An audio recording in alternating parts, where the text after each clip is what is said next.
Welcome to the channel, guys. It's Mike again, and I have another beautiful piece that I recently added to my collection of micro brands to share with you this morning. I am super excited to share this one, guys. I've been waiting for it for quite a while. I've loved it for a number of years, ever since it was launched in 2012. Obviously, it's a deep blue, but before we get into that, wrist check. It is the Boulder Odyssey, and it's number 5 of 500, and as you can see, it's a beauty. This was the first micro that I got, and I'm finding it to be the grab and go watch of choice, because I don't mind banging it up, even though I don't want to really distress it anymore. I'm not afraid to wear it, and it's a big boy. It's a big watch, 45mm case, so you know, it's a big watch. But anyway, not about the Boulder today, it's about this big boy. Don't usually like starting my videos with a box and taking time to open it, but I had to. Look at this box, guys. It is wood. Beautiful presentation case for the Blutech Abyss 500 by Deep Blue. Guys, you are going to have to excuse me this morning. This watch makes me giggle. It really does. I'm gonna hold on. I'm gonna just settle this down a sec and show you a bit more about the box and what it came with, because there's a lot to talk about here. So you get this presentation box, and as I say, it is a treasure chest. If you can see that there, it's got Deep Blue inside there, and it has the Jolly Roger on the top side. It is a metal and wooden case for that behemoth of a watch. Oh my gosh, they didn't just overbuild the watch, they overbuilt the case as well. But this was the limited edition presentation case. You can get like a Pelican case with them as well, but there was a limited edition when they made these back in 2012, and this is one of them. And I was fortunate enough to get one that has what they say when they say a full kit. This is part of the full kit. But anyway, enough of the box, guys. You also get instructions manual to service your watch and look after your watch properly, and you get, right way up, limited edition certificate. As you can see, mine is number 167 of 500, and that is, as you can see, the glint of the pen there. That's hand signed. That's not printed. That's hand signed, guys. You know, they did a good job in doing it properly. But onto the watch, because oh my days,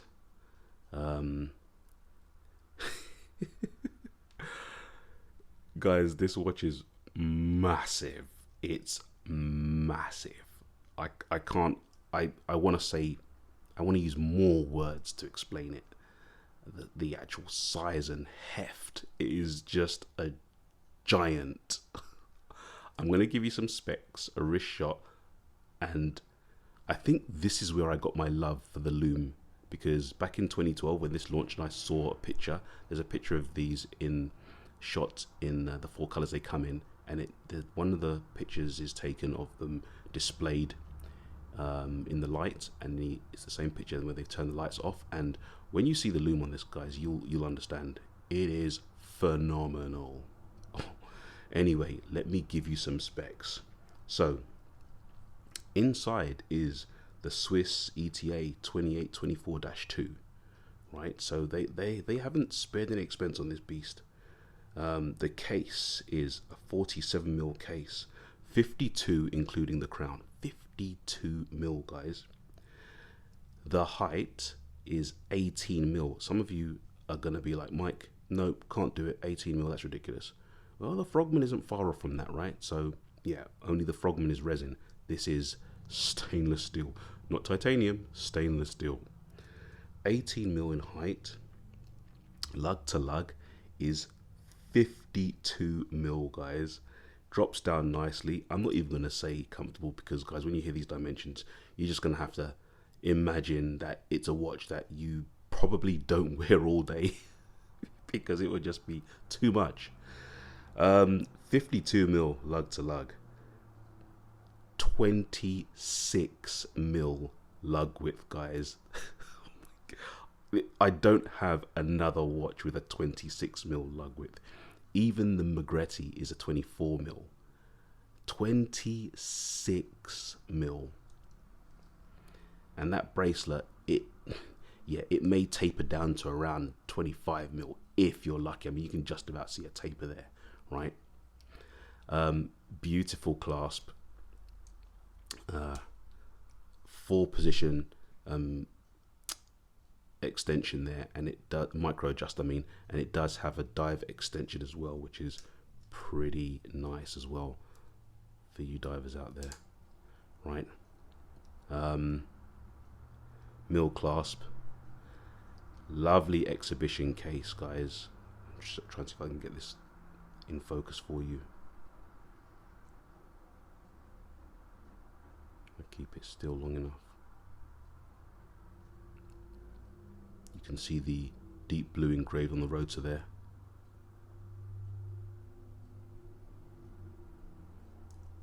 Try and get you a better shot of that. There you go. Yeah, I do like that, guys. I do like that. Let's get on with the stats, because there's one more stat that I need you guys to hear about, and it is the weight. So guys, the weight of this behemoth of a watch is 283.5. I rounded that up, so I rounded up to 0.5. It's on their documentation, they say 0.495. I rounded it up, guys. 283.5 grams. That's 10 ounces. You're wearing, or I'll be wearing, a 10-ounce clump of stainless steel on my wrist. My goodness, I'm telling you guys, I knew it was big. Obviously, you know, you read the details and you understand it's big, but when you get this thing in your hand, it's just so heavy.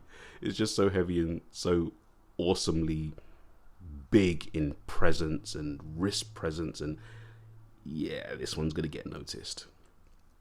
This one's gonna get noticed.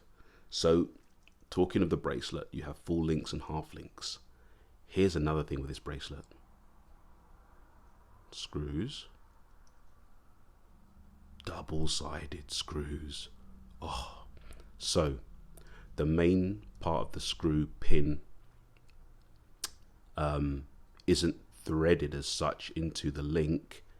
The pin is actually threaded, and then the other side of the pin, the other screw side of the pin is a screw threaded into the pin.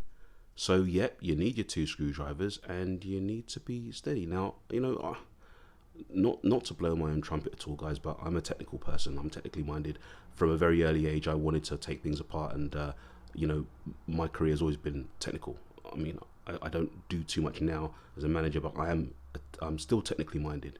So when I see this kind of thing, it's not a problem for me. It's a challenge, right? I want to make sure I do it without scratching the bracelet. I want to make sure that, you know, it has it's tightened up properly again when I put it back together.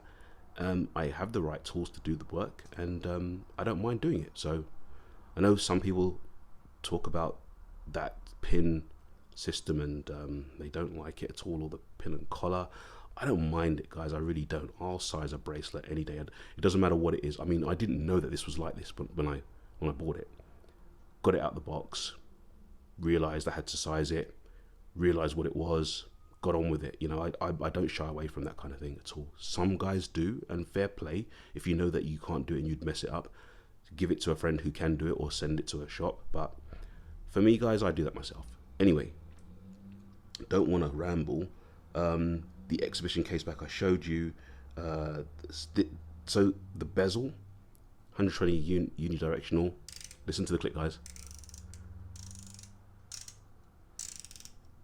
In the bike world, that click, and let me just show you.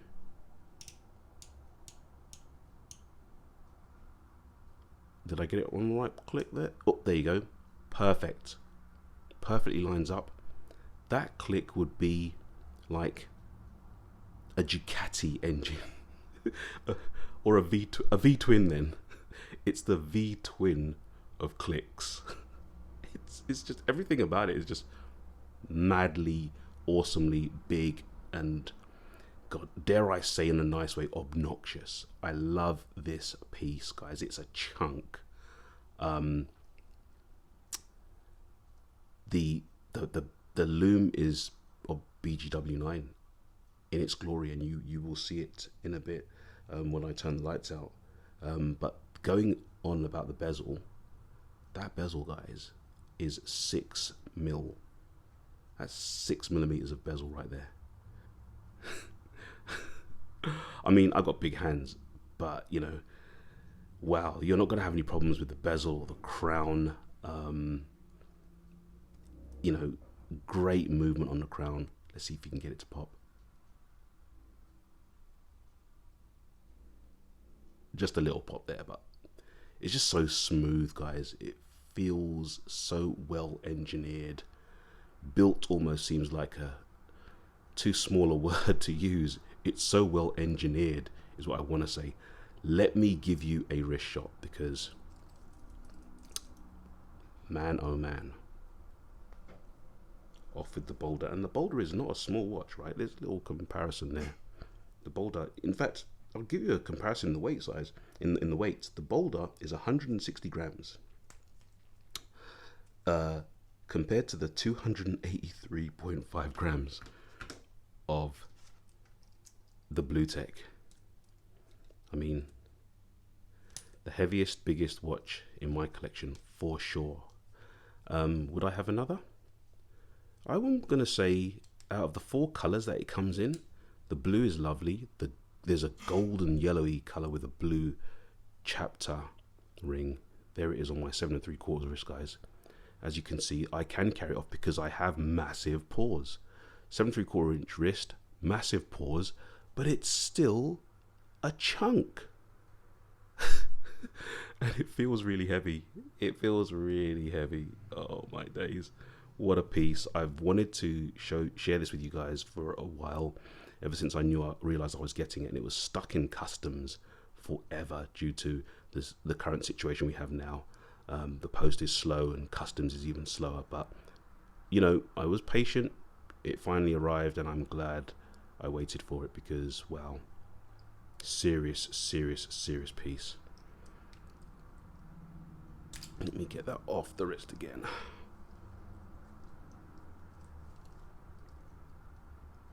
Yeah, so there are 4 colors: blue, black, yellowy gold with a blue chapter, and an orange.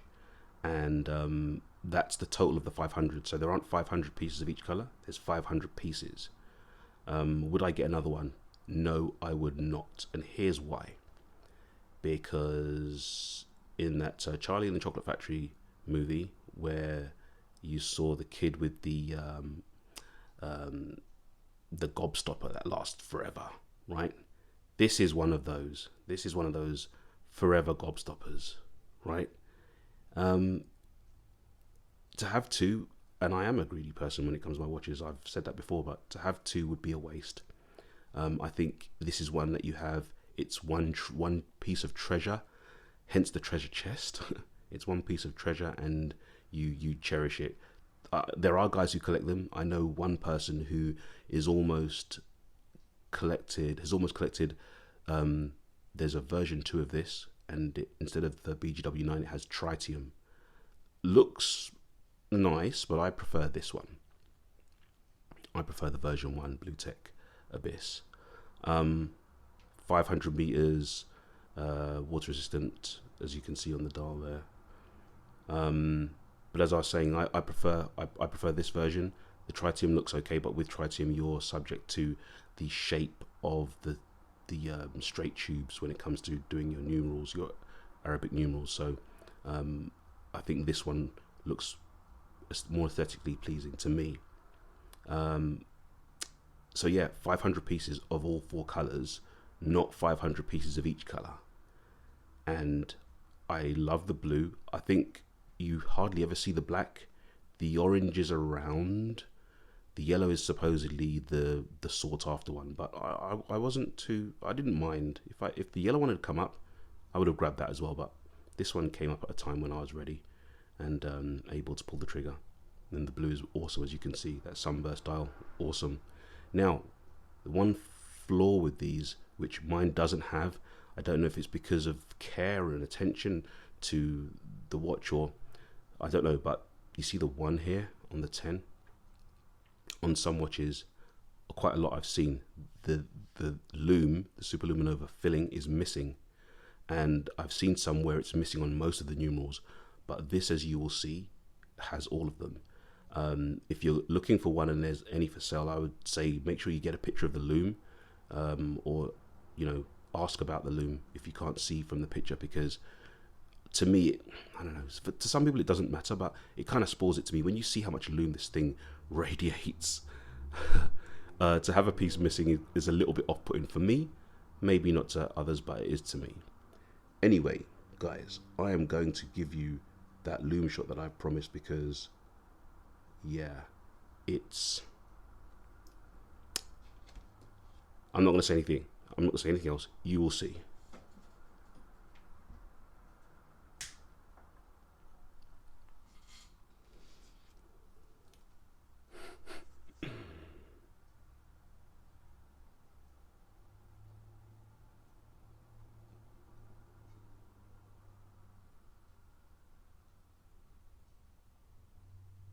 That is beautiful. It's light here. I need to do my videos at night, I think. A bit difficult doing them with everyone at home, but look at that BGW9. And that thing, I have to say, I only have one Seiko now, and it's my Zimby Sumo. This will outshine that. No problem at all. BGW9, any Superluminova, C3, BGW9, yeah. Gorgeous, absolutely gorgeous, guys. Absolutely gorgeous. In the words of Russell Crowe from Gladiator, are you not entertained? I'm gonna turn the light back on, guys, and finish this video, because obviously I'm having way too much fun here on a Saturday morning. Yes, I was wearing my Boulder, but after having this in hand for a few minutes, I think I may switch already, or I may just do an afternoon switch to the Blutech, because I love it. I love it. I love all my watches, but some that just they just, as my kids would say, hit a little bit differently. I'll give you a once more around, guys, so you can see the actual awesomeness. Look at that crown, the crown guards, screwed down crown guards. I mean, yeah, engineered. This piece was well engineered. And again, with that exhibition case back, trying to get it so it doesn't focus on the clasp for you.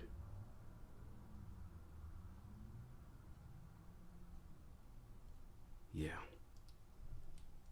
I'm happy to have shared this with you guys. I really am. This isn't going anywhere. My goodness, what a piece to have in the collection. I've had some beautiful watches, guys. I've had Zimbys. As you know, I had the Golgo Agent 13. That's now gone. I've wanted this from 2012 when they launched, 8 years ago, right? So kind of on par with the Golgo, one of 500, on par with the Golgo, an absolute hen's tooth of a watch to find, on par with the Golgo, but so different, right, in their own rights. Anyway, the video's gone long, guys.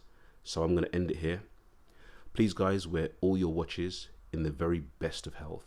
And until next time, take care.